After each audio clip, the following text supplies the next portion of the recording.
Muchas gracias. En 97.7 seguimos aquí con información, con análisis, pero en esta ocasión con una mesa realmente muy especial. Me da mucho gusto recibir a Ricardo Ravelo, periodista, columnista en Sin Embargo y escritor sobre temas de narcotráfico y delincuencia organizada. Ricardo, gusto en recibirte. Gracias, buenas tardes, gracias por la invitación. Muchas gracias. Víctor Ronquillo, escritor y periodista. Pues muchas gracias, Julio, por a compartir estos micrófonos. Gracias por la invitación. Gracias. Nancy Flores, reportera de Contralínea. Gracias, Julio. Buenas tardes. Bueno, pues hay muchos temas de todo, desde la Policía Federal, desde Juan Collado, la Caja Libertad, todo este asunto que hoy creo que más allá de los incidentes inmediatos, de los detalles, pues lo que estamos es en una lucha de poderes, de factores, de grupos de poder, de resistencias al cambio que plantea el presidente López Obrador. ¿Qué les parece? Empiecen con lo que quieran y como deseen.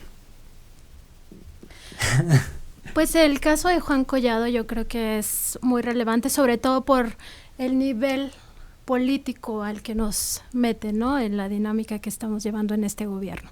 Y sobre todo porque viene de una fiscalía autónoma y pues que finalmente la orden de aprehensión, 141 páginas, la estaba leyendo hace un momento, es una orden amplia, basada sobre todo en información de la Unidad de Inteligencia Financiera, es decir, Santiago Nieto otra vez metiendo estos temas a la agenda nacional.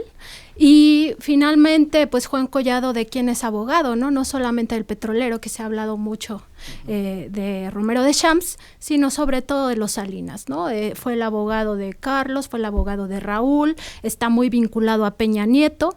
Entonces yo pienso que Juan Collado va a dar mucho de qué hablar en los siguientes días. Hay un tema que ahí viene ya en la orden de aprehensión que tiene que ver con otras empresas, con otros vínculos, ¿no? Incluso ya ligado tal vez al narcotráfico, al cártel del Golfo muy probablemente, porque se hace un nexo con los hermanos Borgio. Hay que recordar que los hermanos Borgio han sido estos empresarios de juegos que tienen la casa esta de juegos Big Bola, y que bueno, esto nos mete en otra dinámica. También estaba ligada la Caja Libertad a todo esto que tiene que ver con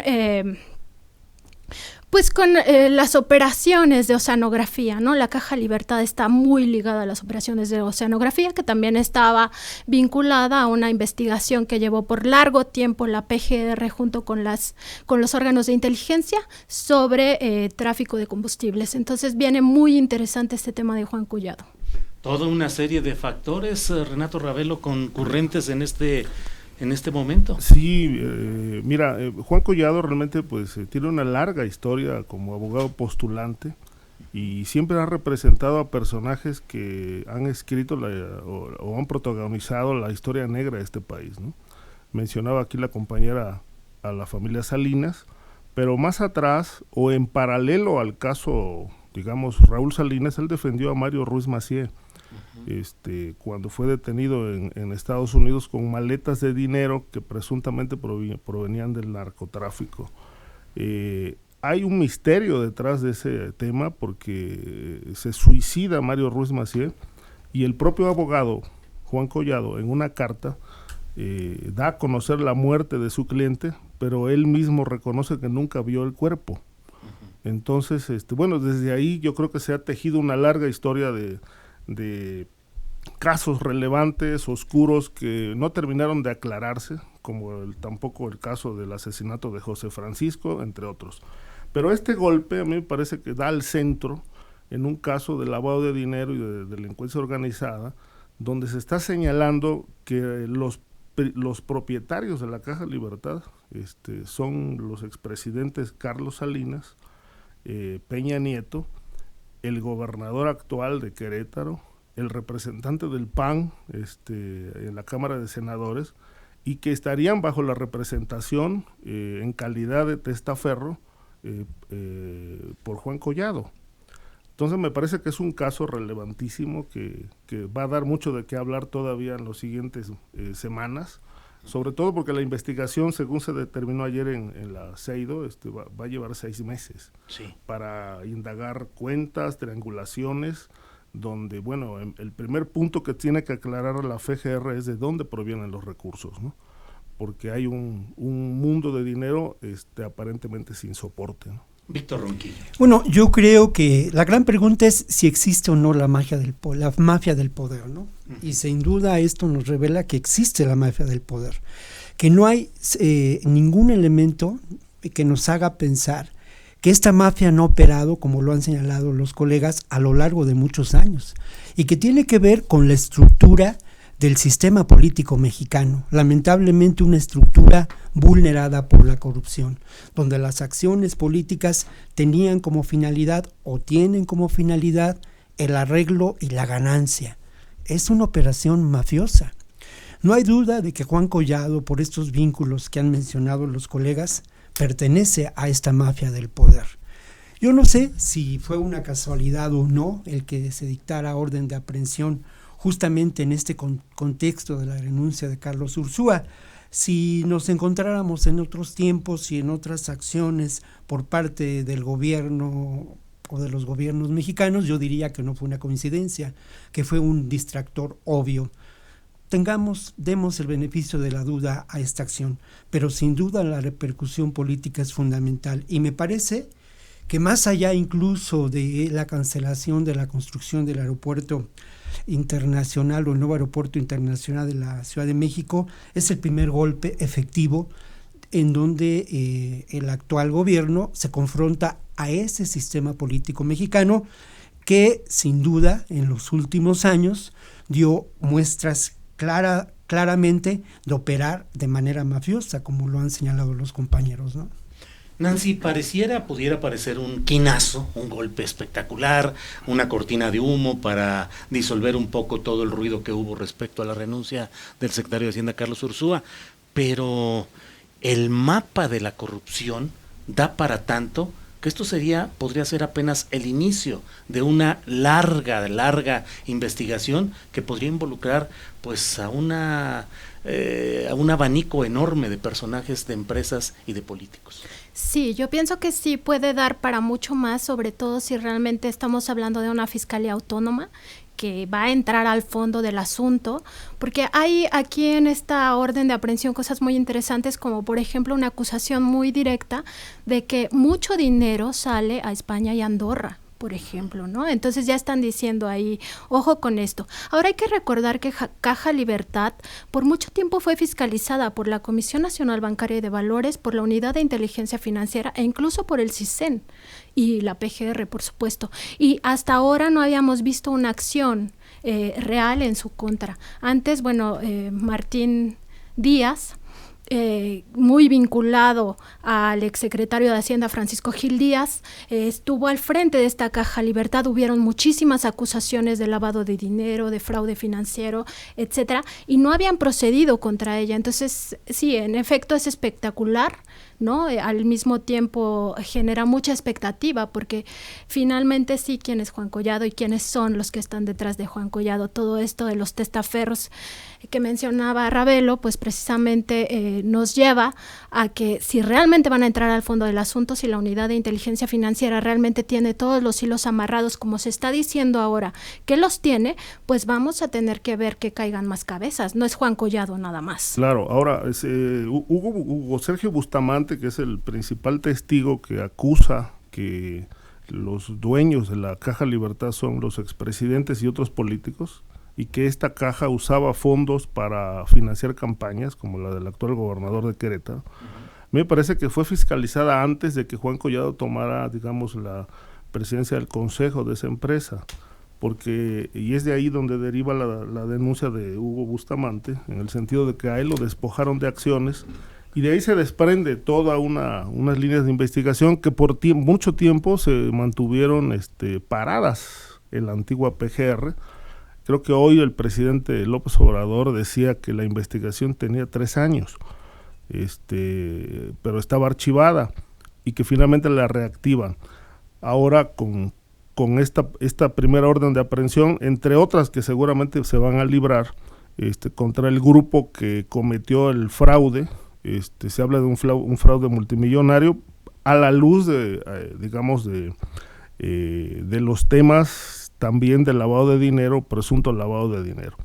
Me parece, coincido con esto, en que es un golpe fuerte, quizá el primero, después del golpe al cártel de Huachicol, es el segundo más importante que asesta el gobierno de López Obrador, y esto yo creo que viene un poco también en el sentido de atajar las críticas, porque lo que se venía cuestionando mucho es que el presidente estaba denunciando la corrupción en México, mencionando a la mafia del poder, nombres y apellidos incluso, pero no actuaba.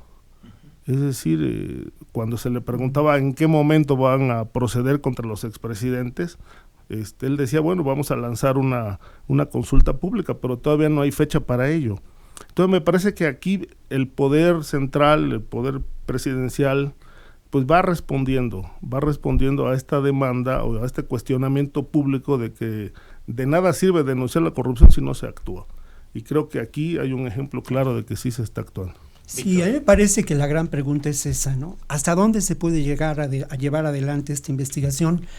¿Quiénes podrían ser las otras personas que podrían estar involucradas en estos hechos delictivos?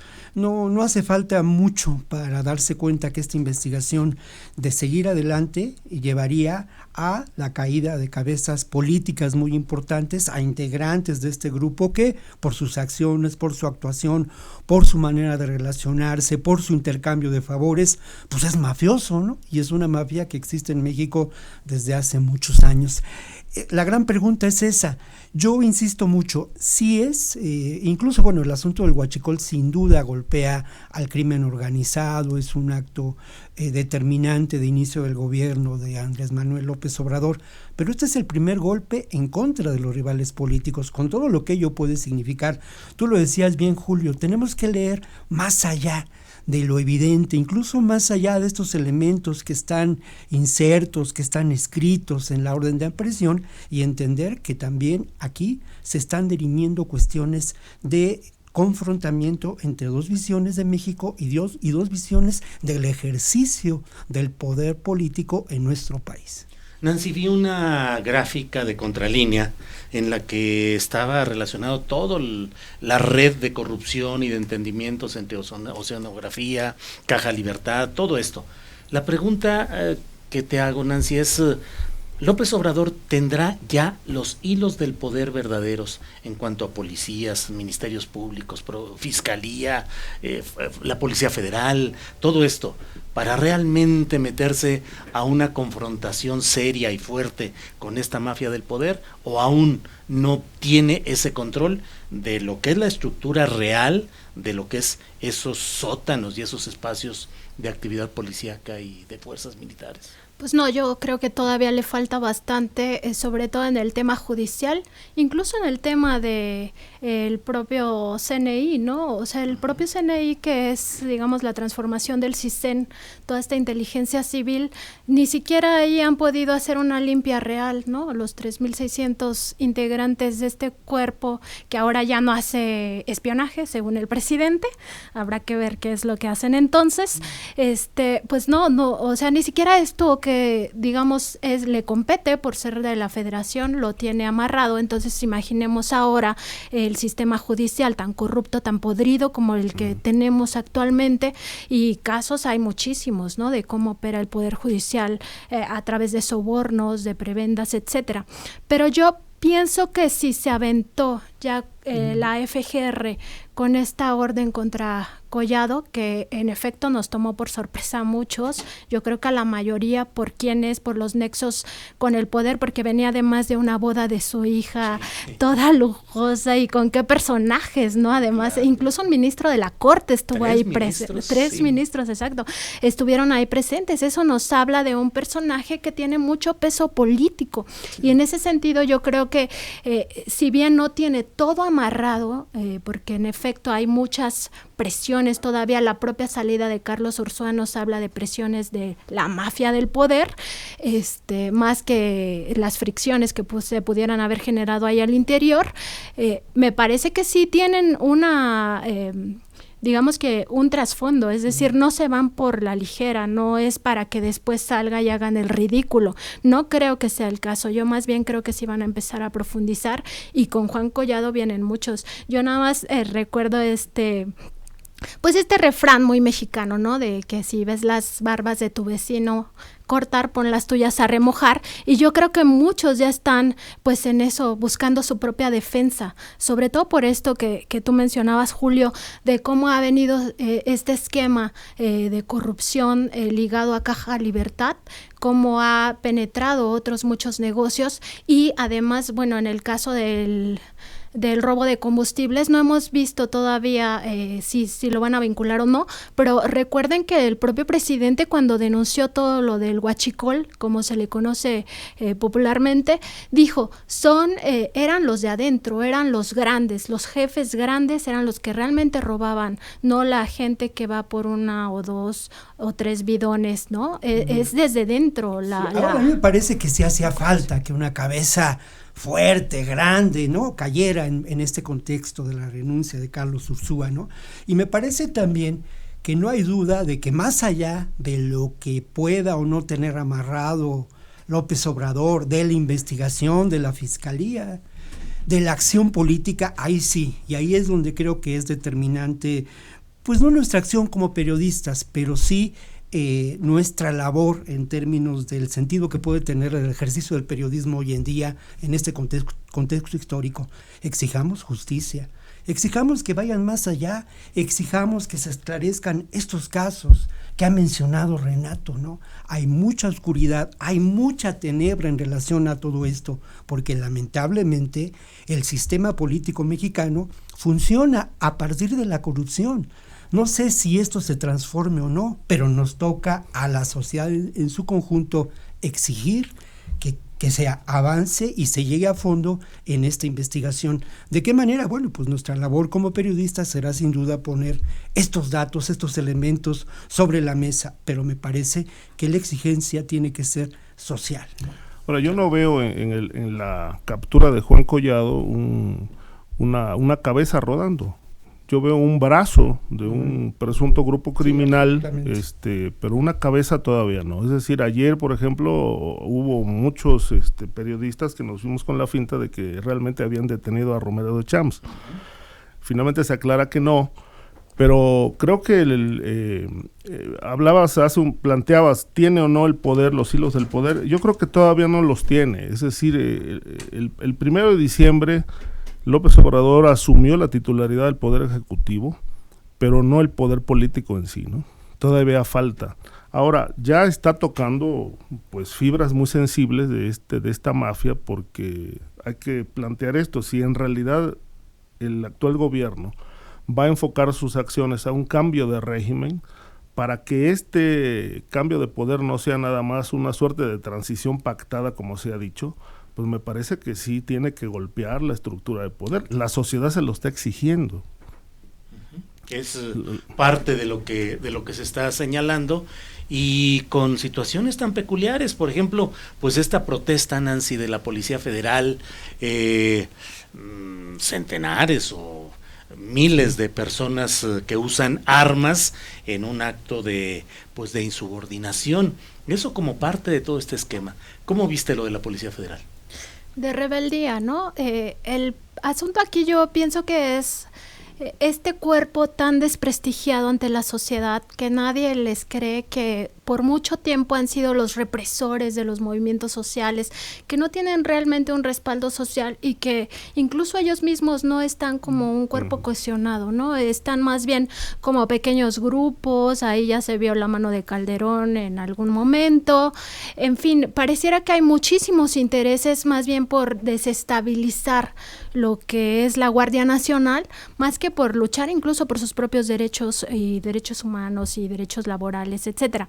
Yo pienso que esta es como una llamarada de petate, como se le dice. En realidad es un distractor, y sí, veo la mano política detrás, definitivamente. Sí, yo creo que habrá que preguntarnos a quién benefició de alguna manera este movimiento, sobre todo cuando surge, ¿no? Sin duda benefició a quienes han señalado que la Guardia Nacional no es la estrategia que conviene, ¿no? Obviamente estos señalamientos proceden sin duda de las organizaciones sociales, me parece absolutamente justo, pero ¿a quién benefició en términos de estos conflictos, de estas disputas que se están dando en este momento por el control del poder político en México, ¿no? Yo creo que ahí está la respuesta. Sí puede ser un ejercicio de desestabilización, sin duda, pero yo sí también señalaría lo siguiente, ¿no?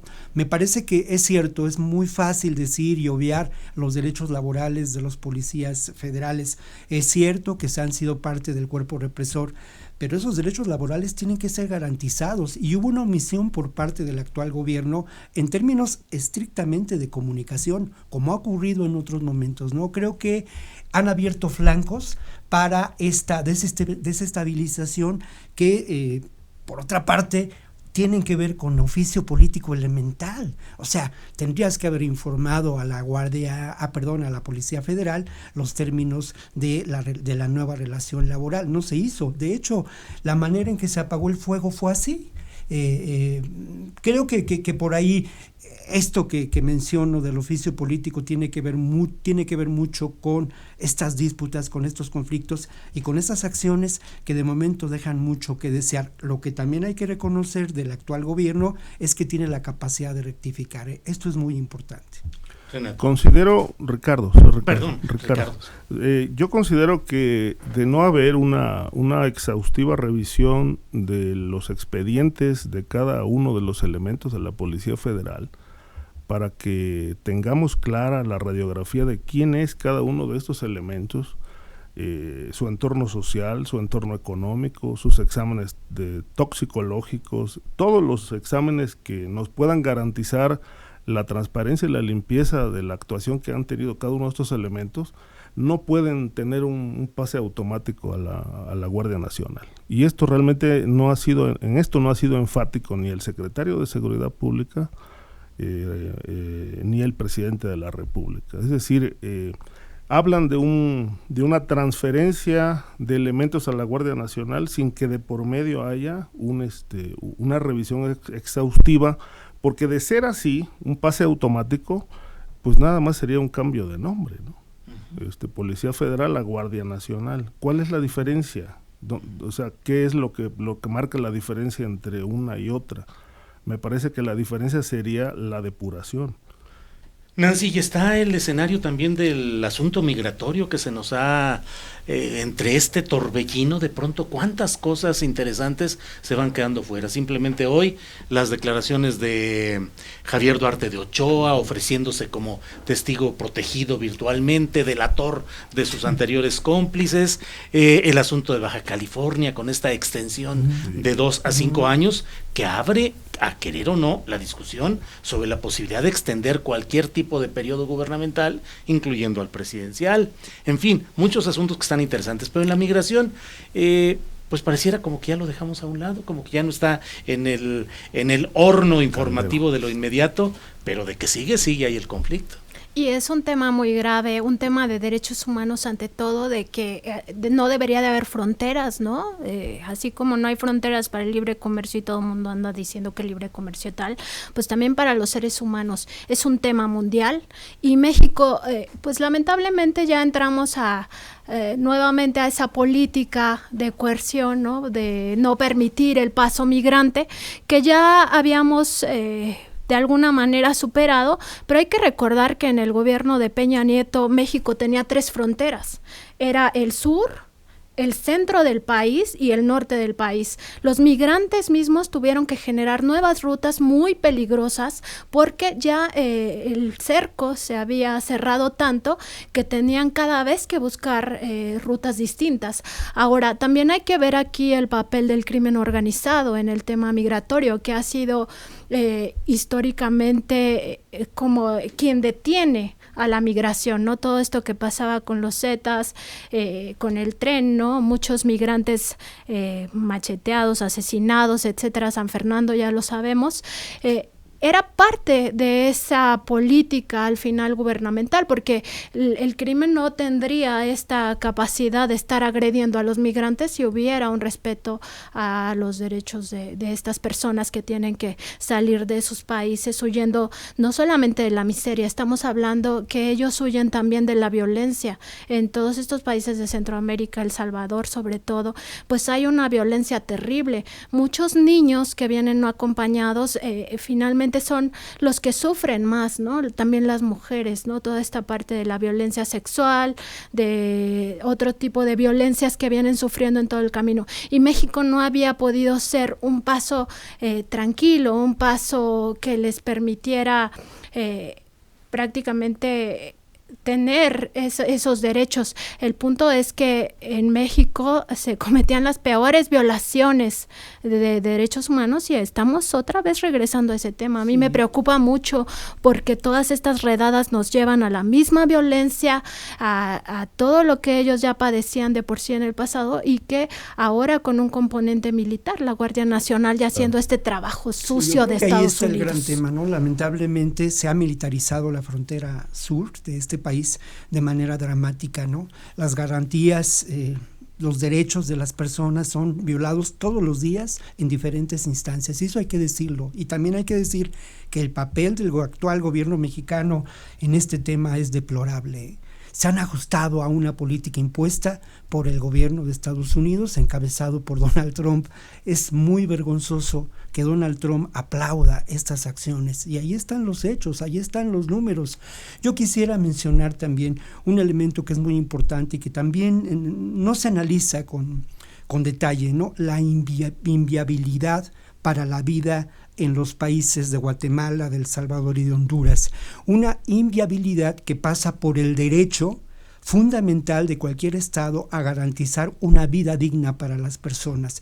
Y otro elemento que tampoco se analiza a detalle es la importancia que puede tener como punto estratégico, y que lo ha tenido en diferentes momentos, Honduras, en términos de lo que fue la insurgencia de los años 70, de los años 80, y lo que sigue siendo algo muy importante, que son las rutas del narcotráfico, de la droga que procede del sur y va camino al norte. Ha sido una cabeza de playa del ejército de Estados Unidos, de las corporaciones de seguridad, de las agencias de seguridad de Estados Unidos, y en el fondo de todo está un elemento que tampoco se menciona y que es la violencia política, la extrema violencia política que se vive en Honduras, donde en este momento hay protestas que se van generalizando en contra de un presidente que obviamente no fue electo democráticamente, como no ocurre en estos países. Y otro tema que no se analiza en el tema de la migración es la migración desde la perspectiva cultural, la migración como un elemento capaz de transformar al ser humano. Al final de cuentas, todos venimos del centro de África, y ese derecho a la migración tiene que ser garantizado. Lo señalaba muy bien Nancy: si se garantiza el derecho del intercambio comercial, también tiene que ser garantizado el derecho de la migración. Hay más sobre ello, y obviamente en este discurso que a veces resulta esquizofrénico del gobierno mexicano, por una parte se ha militarizado la frontera, se actúa de manera muy violenta, ¿no?, en contra de los migrantes, rescatándolos de manera entrecomillada, pero por otro lado se propone un acuerdo político para garantizar la migración y generar un plan económico, político en estos países de Centroamérica y en el sur de México. Ricardo. Sí, observo, por ejemplo, algo que llama mucho la atención, que siendo la migración y particularmente el tráfico humano una de las 24 tipologías delictivas del crimen organizado, el gobierno no esté, o al menos no lo ha anunciado todavía, no esté haciendo investigación o no esté realizando detenciones de las estructuras criminales dedicadas al tráfico humano. Es decir, todas estas movilizaciones de trailers con migrantes que van en busca del sueño americano, que han pagado miles de dólares para ser llevados a Estados Unidos, pues obviamente son transportados por un ala criminal que en buena medida estuvo operada por los Zetas, como dice Nancy, y que ahora casi todos los cárteles tienen dentro de su portafolio de actividades el tráfico humano. No vemos acciones como tampoco las vemos en contra del narcotráfico, ¿no? los cárteles ahí siguen, 14 operando en México, con ramificaciones que van creciendo hacia distintas actividades, y una de las más explotadas es el tráfico humano. La Guardia Nacional hoy en Chiapas y toda la frontera sur lo que está haciendo es una labor de contención, pero no hay trabajo de investigación para desmantelar la red criminal que opera el tráfico humano. Vamos a hacer una pausa para fines comerciales. Les comento antes que Miguel Vadillo, que es un compañero que asiste permanentemente a estas mesas de periodistas, no pudo venir durante 3 miércoles, no va a poder venir, así es que le mandamos un saludo a Miguel Vadillo, ojalá y nos esté escuchando, compañero de esta mesa de periodistas. Ahora vamos a una pausa comercial y ya volvemos.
La verdad es que estas mesas de periodistas tienen varias características, una de ellas la confiabilidad de la información, del trabajo político profesional y con datos y con evidencias periodísticas importantes, pero otra también la libertad de que se pueden tocar los temas como quieran y como sean, y que con frecuencia yo les digo a los comparecientes, como lo hago hoy, que nos digan de qué quieren hablar. Nancy, ¿qué quieres señalar? ¿De qué quieres? Pues siguiendo con el tema migratorio, me parece que el tema de las estancias migratorias es muy relevante, sobre todo en México, por cómo se han venido violando los derechos humanos.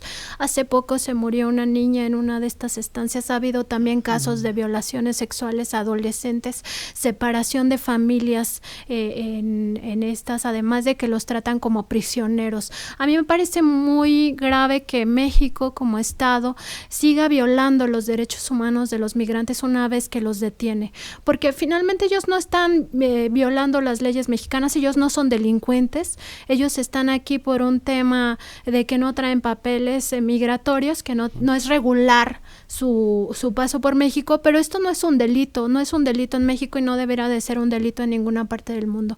Entonces, esta retención que parece incluso en algunos casos secuestros porque no los dejan ni siquiera hacer llamadas telefónicas, a mí me parece muy grave que eso no haya cambiado en esta cuarta transformación, ¿no? Yo creo que es un tema que deben ver, no solamente es que haya corrupción en los agentes migratorios, no solamente se trata de eso, es un tema de derechos humanos que se tiene que resolver como tal, y no estoy viendo que las autoridades mexicanas estén entrándole al asunto, no estoy viendo que realmente quieran modificar toda esta esta retención de los migrantes y además darles un trato digno, porque en muchos de estos lugares donde se les confina, pues realmente están en el abandono, les dan cualquier cosa de comida, no les dan asistencia médica, en fin, que es lo que ha llevado a varias muertes de migrantes. Bueno, esto yo más bien lo vería como una consecuencia, porque realmente el detonador de todo esto es la pobreza, ¿no? La carencia de empleo,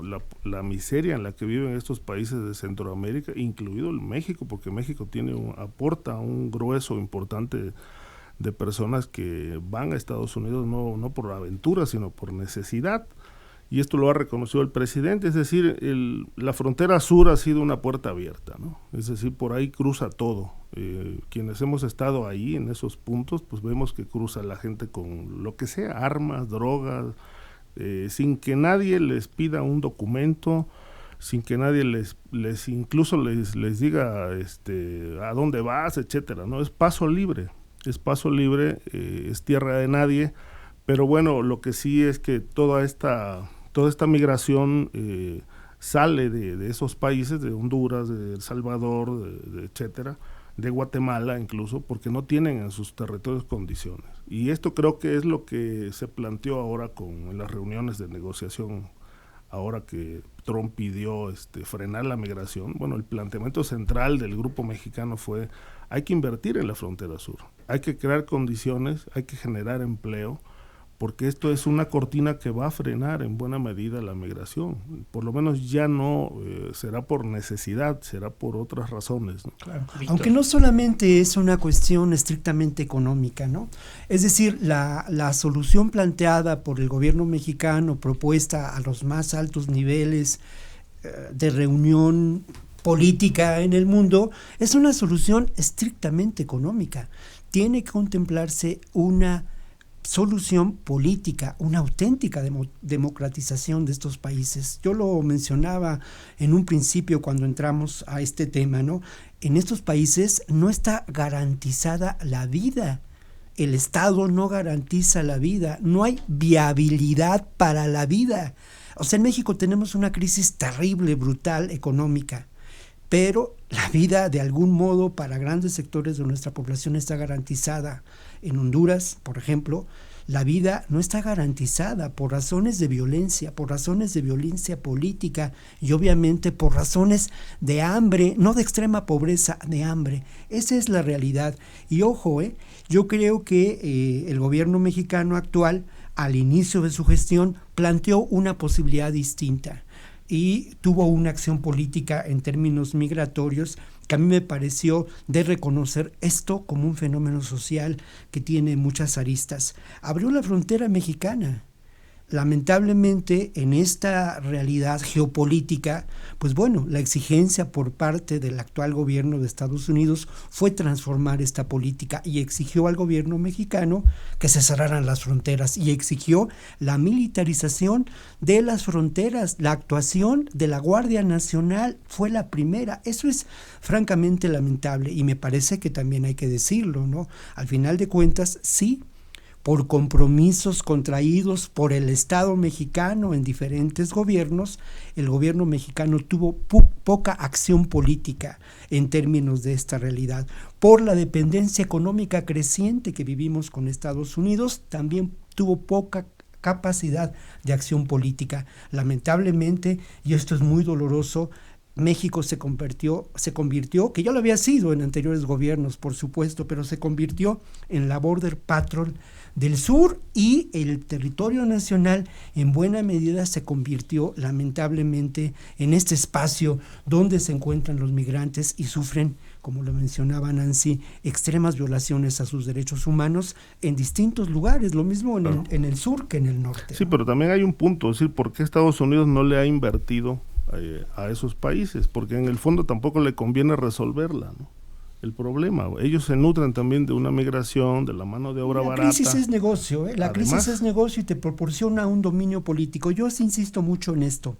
El dominio, digamos, el control geopolítico que establece Estados Unidos con nuestros países es determinante, sobre todo en esta realidad y en este dinamismo y en esta aparición de países como China o la Unión Soviética o los países emergentes económicamente. Esto es muy importante y es algo que también, de lo que también se habla muy poco, ¿no? Claro.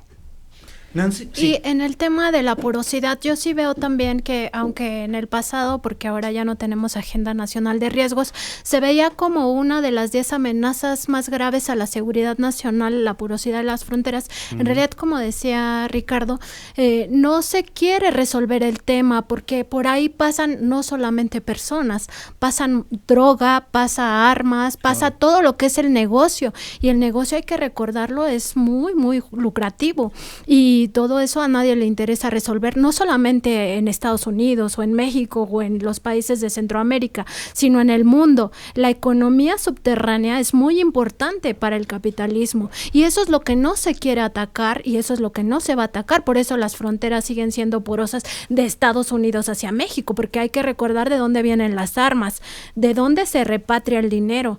No se repatria, digamos, todo a través del sistema financiero, mucho también se viene en maletas, en efectivo, sí. Y eso no lo detecta la Border Patrol, no lo detiene el muro que ya está construido, lo que van a seguir construyendo. Eso es exactamente lo que les interesa, que siga fluyendo en todas las fronteras, ¿no? Es el paso migrante el que se piensa frenar. Ahora, la cadena de corrupción es muy grande, o sea, no solamente a nivel criminal, sino a nivel de políticos, porque es una actividad ilegal que opera con protección. Es decir, el Instituto Nacional de Migración, y yo he tenido la oportunidad de platicar con mucha gente de ahí, ellos mismos están implicados en el tráfico. Ellos mismos consiguen documentos para traer cubanos, para traer gente de distintos países, y de alguna manera le allanan el camino a ciertos grupos, pero obviamente lo que queda claro aquí es que es una cadena de corrupción muy larga que sin duda tiene mucho que ver con la protección del poder. Sin esto no sería posible, ¿no? Yo insistiría mucho en estos dos temas, en la economía del delito, una economía que de verdad arroja miles de millones de dólares de ganancia, que arroja también el control político, y también insistiría en lo que menciona Ricardo. No hay duda de que esta red de corrupción, en ella están involucrados políticos poderosos, en ella están involucrados lo mismo el agente de migración que las instancias que se benefician del paso de los migrantes. Si uno se daba la vuelta por Tapachula, por Ciudad Hidalgo, si de pronto recorría las fronteras sur, encontraba esta porosidad sin duda, pero también encontrabas los hoteles donde ellos encuentran refugio, ¿no? Encontrabas la presencia de las mafias, y encontrabas también en muchas ocasiones, en muchos operativos, encontrabas la ineficacia de las policías, ¿no? De distintas policías, y encontrabas también el evidente nexo entre las corporaciones policíacas y el Instituto Nacional de Migración, con las mafias de traficantes de seres humanos, con las mafias de tratantes de personas. Ahora, hay que decir, yendo más allá, digamos a nivel de geográfico, es un negocio internacional. Hoy, por ejemplo, vemos cómo los buques de África están desembarcando migrantes en Italia con grandes problemas porque no los quieren recibir. Digamos que es un tema que rebasa las fronteras, pero lo vemos en Europa, lo vemos en Asia, lo vemos en África, obviamente en México es el tema, después del tema económico, en paralelo y al narcotráfico, el tema de la migración es creo que uno de los más sensibles, pero insisto en que si México no toma un control y asume un rol a nivel regional, va a ser muy difícil, ¿no? Creo que en ese sentido ya está trabajando el gobierno mexicano con los países vinculados a este problema, que son los de la región, Guatemala, Honduras, El Salvador, para tomar acciones y exigirle a estos gobiernos que también hagan lo propio, ¿no? En cuanto a la detención de migrantes. Tenemos muchos comentarios en las redes sociales, agradecemos a quienes están siguiendo esta transmisión. Les recuerdo que estamos en Radio Centro 97.7 en YouTube y los invito a suscribirse a este canal de Radio Centro 97.7. Tenemos también muchos comentarios en Twitter y tenemos llamadas telefónicas, hay varias y de ellas yo tomo una que dice: felicitaciones al programa. Por cierto, hay muchas felicitaciones para una mesa que dicen que es muy interesante, con mucha información. Felicitaciones al programa, nos dice don Jaime Sainz desde la alcaldía de Coyoacán, y dice: bueno, Alejandro Moreno, candidato a la presidencia del PRI, ¿podría terminar en la cárcel? Creo que así debería de ser, y más allá del nombre y el apellido que él menciona, el hecho es ese. ¿Cuántos aliados necesita esta cuarta transformación de un origen impreciso como es el de este personaje aspirante a presidir al PRI? ¿Cuántos de ellos necesita para poder seguir adelante y cuántos seguirán protegidos porque se quedaron del lado correcto de la ecuación política y no fueron adversarios? ¿Cómo lo ves, Nancy? Pues al parecer sí hubo algún arreglo, ¿no? Ahí, se hablaba desde Peña Nieto, que Peña Nieto sí negoció la transición con López Obrador, pero vamos a ver, hay que darle también el beneficio de la duda, a ver si convoca a la ciudadanía para juzgar a los presidentes, que ahí sí veríamos cabezas rodar. Yo no me imagino un pueblo de México votando porque no se les juzgue, a cualquiera de ellos, de los que están vivos, por supuesto,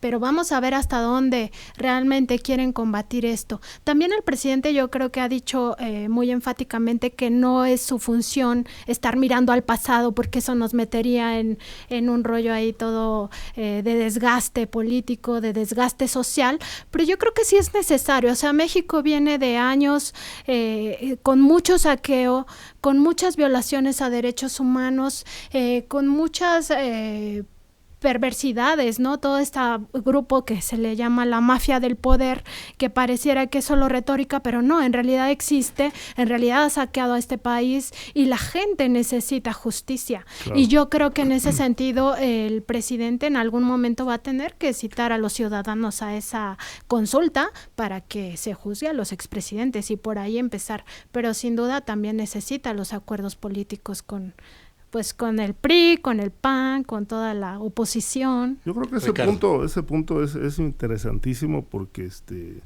digamos el presidente en realidad no tiene el termómetro de lo que la sociedad realmente quiere hacer, desea hacer o que desea que el poder haga o decida.